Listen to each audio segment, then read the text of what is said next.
am Oberwiesenfeld Milbertshofen am Hart. Das Oberwiesenfeld ist eine historische Flurbezeichnung.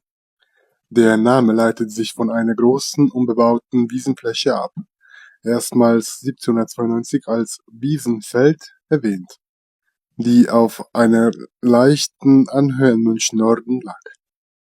Ursprünglich wurde das weitläufige Gelände als militärisches Übungs- und Exerziergelände sowie später als Flughafen genutzt, bevor dort ab 1968 für die Olympischen Spiele 1972 der Olympiapark entstand.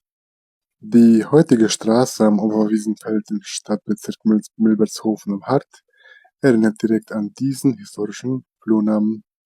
Für mehr interessante Infos über München, gerne liken, folgen und wir hören uns morgen. Tschüssi, dein Patrick.